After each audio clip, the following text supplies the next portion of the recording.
ایک ایسی چیز ہے جو انسان کے اندر ہوتی ہے۔ خوف ایک نقطہ نگاہ ہے، ایک وہم ہے جو حقیقت بن کر انسان کے سامنے آ جاتا ہے۔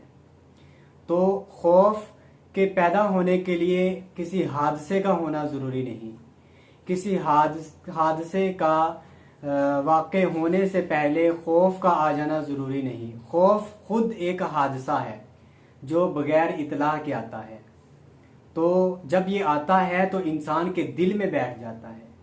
خوف کسی حد تک تو ٹھیک ہے، یعنی اساتذہ سے طلباء کا ڈرنا۔ خوف اطمینان پیدا کرتا ہے، اور اطمینان زندگی کے طویل سفر میں موزوں اور مناسب ہوتا ہے، اور اگر یہ حد سے زیادہ بڑھ جائے تو پھر انسان کی سائیکی اور انسان کا وجود باطنی طور پر ٹوٹ پھوٹ کا شکار ہو جاتا ہے، اور خوف زدہ انسان پھر پتوں کی کھرکھراہٹ اور سرسراہٹ سے گھبراتا ہے۔ خوف زدہ انسان اپنے ماضی سے ڈرتا ہے، اپنے حال سے ڈرتا ہے، اپنے مستقبل سے ڈرتا ہے، حتیٰ کہ اپنے سائے سے ڈرتا ہے۔ خوف زدہ انسان اس بھری دنیا میں خود کو تنہا محسوس کرتا ہے۔ تو جو خوف زدہ انسان ہے وہ خود اپنا قدم نہیں اٹھا سکتا، وہ اپنا کام شروع کرنے سے پہلے نتیجے کے بارے میں خوف زدہ ہوتا ہے، نہ جانے نتیجہ اچھا نکلتا ہے یا برا نکلتا ہے۔ تو کام شروع کرنے سے پہلے نتیجے کے لیے فکر مند ہونا یہ انسان کو قدم اٹھانے سے روکتا ہے۔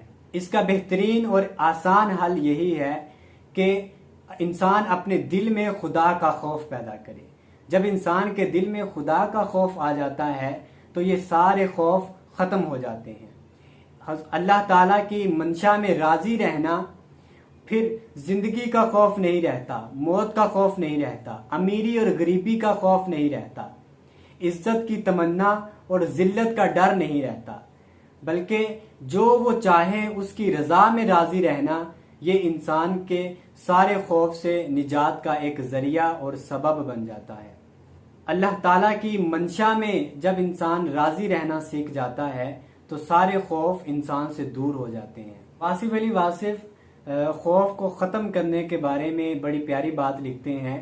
وہ لکھتے ہیں کہ اگر ہماری سرکشی اور خود پسندی یوں ہی رہی تو ہماری خود پسندی اور سرکشی کی سزا یہی ہے کہ ہمیں اندر سے دبوچ لیا جائے۔ جب انسان کو اندر سے دبوچ لیا جاتا ہے تو پھر ظاہری طور پر تو اس کے جسم پر کوئی خراش نہیں ہوتی، لیکن باطنی طور پر وہ پاش ہو جاتا ہے، قاش ہو جاتا ہے، تو جس کی وجہ سے پھر حکومتیں، معاشرے، تہذیبیں، افراد، غرض یہ کہ ہر ذی جان جو ہے وہ خوف زدہ کا شکار ہو جاتی ہے۔ خوف سے نجات حاصل کرنے کے لیے ہمیں اللہ تعالیٰ کی رحمت سے نا امید نہیں ہونا چاہیے، اس کی رضا میں راضی رہنا چاہیے، اس کی منشا میں راضی رہنا چاہیے۔ واصف علی واصف فرماتے ہیں کہ اس کے فضل سے مایوسی نہ ہو تو خوف خود بخود زائل ہو جاتا ہے۔